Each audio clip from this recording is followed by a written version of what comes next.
11장은 믿음의 장입니다. 너무도 유명한 장인데 이 하나님께서 살아계신다. 그리고 자기에게 반드시 상 주시는 이십니다라는 것을 그 사실을 믿음으로 나아갈 때 하나님께서 오늘도 동행하여 주시는 줄 믿습니다. 그래서 그렇다면 이 믿음을 어떻게 끝까지 잘 지켜나가야 하는지 성도로서의 그 자세에 대해서 오늘 본문을 통해서 함께 나누시겠는데요.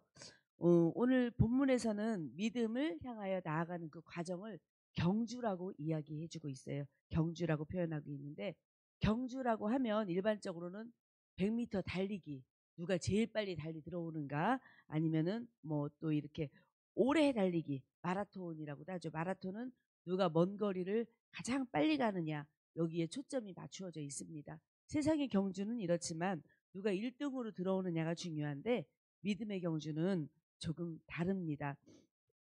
믿음의 경주는 빨리 가느냐가 아니라 끝까지 잘 완주할 수 있느냐, 이것이 중요한데요. 오늘 본문 1절을 한번 먼저 보겠습니다. 이러므로 우리에게 구름같이 둘러싼 허다한 증인들이 있으나 모든 무거운 것과 얽매이기 쉬운 죄를 벗어버리고 인내로써 우리 앞에 당한 경주를 하며, 이 1절에 많은 의미가 내포되어 있는데요. 제일 먼저 보면 뭐라고 그러냐면 무거운 짐을 벗어야 합니다. 우리가 이 무거운 짐을 들고서 빨리 달릴 수 없어요.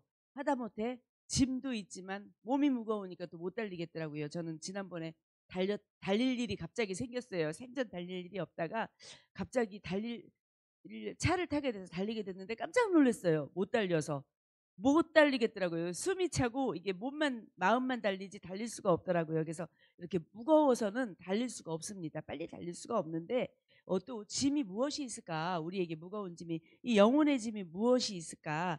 그래서 이 세상에 짐이 많이 있습니다. 우리가 살아가면서 지고 있는 짐이 너무도 많습니다. 그래서 우리를 얽매이게 하는 그러한 영혼의 짐들이 있는데 그것은 무엇이냐?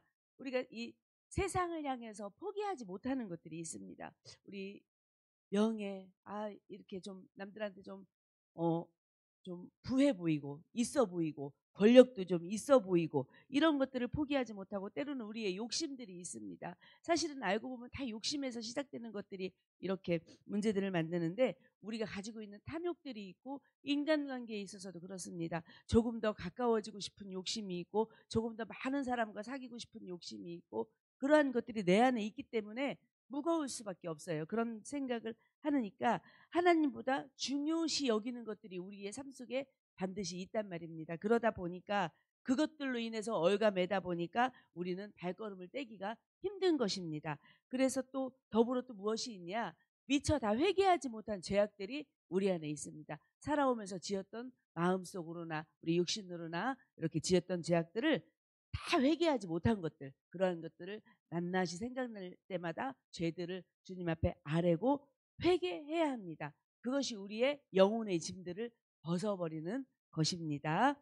그리고 두 번째는 뭐라고 그러냐면 얽매이기 쉬운 죄를 벗어버리고 인내로써, 이렇게 우리는 끝까지 또 인내해야 합니다. 경주를 잘 가려면 인내해야 되는데 살아보니까 제가 권사님들 모시기에는 또 그렇지만 제가 살아보니까 인생을 한마디로 표현하면 기다림이더라고요. 제가 살아보니 그랬는데 그 기다림은 인내와 같습니다. 오래 참고 기다리고, 믿음의 길 역시 그랬습니다. 늘 우리는 기다려오면서 살아온 건데요.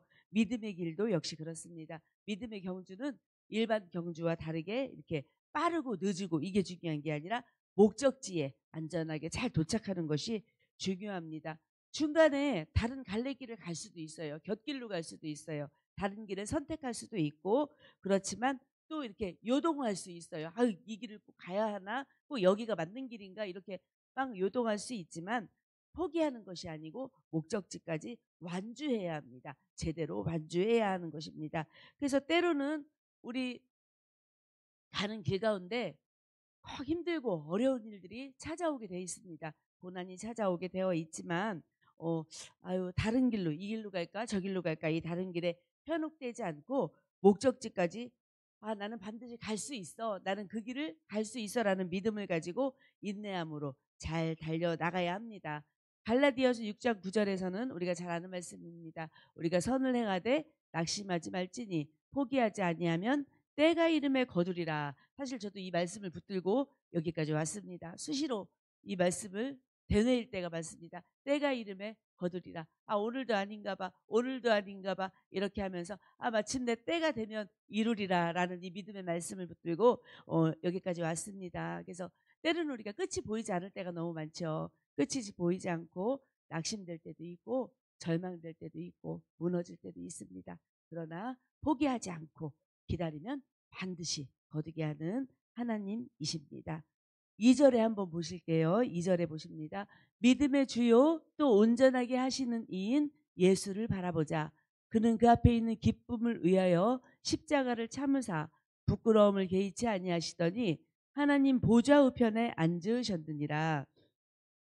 이 말씀은 뭐냐면 우리가 바라보는 시선이 고정되어 있어야 됩니다. 예수님을 바라보아야 합니다. 우리가 목표가 없고 향방이 없이 달리다 보면 혼돈이 돼요. 가다가 나 이거 왜 어디 가는 거야? 나 왜 가는 거야? 나 뭐 때문에 이렇게 고생하는 거야? 나 왜 이렇게 사는 거야? 이런 마음에 혼란이 오게 되어 있습니다. 그리고 그렇게 고민하는 그 분들을 사실 실제적으로 많이 보기도 하는데요. 그래서 그러나 우리가 이 목표를 정확하게 알게 되면 고민할 일이 없습니다. 그래서 우리 보면 이렇게 또 때로는 하나님께서는 이렇게 옆에 길로 가고 있는 성도들에게 일로 가야지, 이쪽으로 가야지 채찍질이 있을 수가 있어요. 하나님의 채찍질이 있을 수 있는데, 그러나 우리가 반드시 알아야 할 것은 하나님의 징계는 우리를 하나님의 자녀로 인정하신다라는 이러한 증거이기도 합니다. 나를 옳은 길로 인도하시는구나. 그래서 하나님의 깊은 간섭이 있을 때 그게 때로는 인간적으로 생각하면 성가시기도 하고 괴롭기도 하고 나 좀 그냥 둘 수 없어 이렇게 할 수도 있지만, 그걸로 인해서 하나님이 나를 정말 구원해 주시려고 그러는구나 이러면 우리가 감사할 수밖에 없는 것입니다. 그래서 그 징계의 목적을 우리가 분명히 안다면, 하나님의 뜻을 안다면 낙심하지 않고 다시 나아갈 수 있는 힘이 생기게 됩니다. 그리고 또한 내가 지금 무엇을 위해서 어느 곳을 향해서 가고 있는지를 내가 정확하게 알고 있다면 반드시 그 목표를 이루게 됩니다. 우리가 세상의 명예를 향해서 노력하는 자, 명예를 향해서 달려나가는 자는 반드시 그 명예를 이루게 되어 있습니다. 또 세상의 부를 향해서 달려나가는 것은 반드시 또 부를 이루는 것이 목표가 되어서 어느 정도를 이루게 됩니다. 그것이 나쁜 것은 아닌데 우리의 이 믿음의 사람들의 목표는 최종 목표가 세상에서 주는 그런 것들이 아닙니다. 그래서 믿음이 사람이라면 반드시 그 목표가 예수님께 초점이 맞추어져 있고 향해 있어야 합니다. 그래서 우리를 온전하게 세우시고 우리의 구원을 이루시는 그러한 예수님께 시선도 고정되고 우리의 마음도 고정되어야 되는 줄 믿습니다. 그래서 우리를 얽어매는 이런 세상의 것들, 세상의 때들, 세상의 죄악들, 이런 것들을 우리는 온전히 버릴 수 있어야 합니다.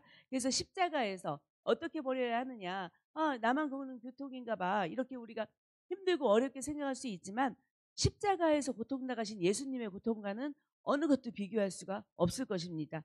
그래서 저도 힘들고 어려울 때 예수님을 바라보고 예수님을 생각하면 힘들다고 말할 수가 없는 것입니다. 때로는 그 피에 흘려 찢기워진 그 모습을 상상하면 우리가 이건 너무 어렵네, 이거 견디기가 어렵네 할 수가 없더라고요. 그렇게 힘든 그런 거를 보면 그렇게 그 예수님을 바라보고 우리가 믿음의 경주를 완주할 때 우리는 세상에서 주는 그 기쁨과 다른 그러한 천상의 하늘에서 주는 기쁨을 맛보고 누리게 될 것입니다. 오늘 본문 14장에서는 이렇게 또한 말하고 있습니다. 믿음의 사람들은 어떻게 또 지내야 하느냐. 모든 사람과 더불어 14절입니다. 모든 사람과 더불어 화평함과 거룩함을 따르라. 이것이 없이는 아무도 주를 보지 못하리라. 화평함, 거룩함이 없는 자는 아무도 주를 보지 못할 것이라고 이렇게 말씀하고 있습니다. 구원받은 주의 자녀들, 내가 구원받았다고 생각하는 주의 자녀들은 반드시 모든 사람들과 화평을 이루어야 하고 또 하나님 보시기에 거룩한 삶을 살아내야 합니다. 마지막으로 28절에 한번 보시겠습니다. 28절에 제가 좋아하는 말씀인데요. 28절에 보시면 그러므로 우리가 흔들리지 않는 나라를 받았은즉 은혜를 받자. 이로 말미암아 경건함과 두려움으로 하나님을 기쁘게 섬길지니 또한 이 하나님을 경외하는 삶을 우리가 살아야 합니다. 이렇게 거룩함과 화평함을 따르고 하나님을 경외하는 삶을 살아야 하는데 이스라엘 백성들이 하나님의 은혜로 그 가나안 땅을 받았던 것처럼 우리도 하나님의 은혜로 값없이 천국이라는 하나님 나라를 받았습니다. 그래서 천국은 흔들리지 않는 나라입니다. 그래서 이렇게 흔들리지 않는 나라를 주신 그 하나님께 더욱 사랑하고 하나님을 사랑하고 그 주신 은혜에 감사하며 경건함과 두려움으로 하나님을 기쁘게 섬기라고 여기 말씀해 주고 있는데 우리를 하나님을 더욱 사랑하고 우리가 또 거룩하게 또 살아가고 또한 주신 은혜에 감사하며 이 하루를 하나님을 앞에 두려움과 떨림으로 이렇게 경외하며 나갈 수 있는 그러한 저와 여러분 되시기를 축복합니다. 12장 마지막 절에 보면 우리 하나님은 소멸하는 불이심이라라는 말씀이 어떻게 보면 무섭게 다가옵니다. 그래서 하나님은 소멸하는 불이라고 하셨습니다. 그래서 두렵고 떨림으로 그렇게 하나님을 경외하며 그분의 그 크신 통치 안에서 오늘도 안전하고 자유로운 삶을 누리시기를 소망합니다. 말씀을 마치겠습니다. 기도하겠습니다. 사랑의 하나님, 그렇습니다. 오늘 히브리서 12장 말씀을 통하여서 우리가 어떻게 믿음의 경주를 달려나가야 하며 또 하나님 앞에 어떤 마음으로 나아가야 하는지 우리들의 자세에 대해서 살펴보았습니다. 하나님, 우리가 두렵고 떨림으로 주님을 경외하며 많은 이들에게 거룩함과 화평함으로 아버지 선한 영향력을 끼치며 또 믿음의 경주를 할 때에 하나님 우리가 좌절하지 아니하고 낙심하지 아니하고 오직 예수님만 바라보며 목표를 향하여서 그렇게 믿음의 길을 가기를 소망합니다. 우리 모두 그런 누리다 성도들 되기를 바라며 오늘도 주님께서 주신 그 사랑으로 은혜로 하루를 잘 보내기를 소망합니다. 함께하여 주시옵소서. 예수님 이름으로 기도드렸습니다. 아멘.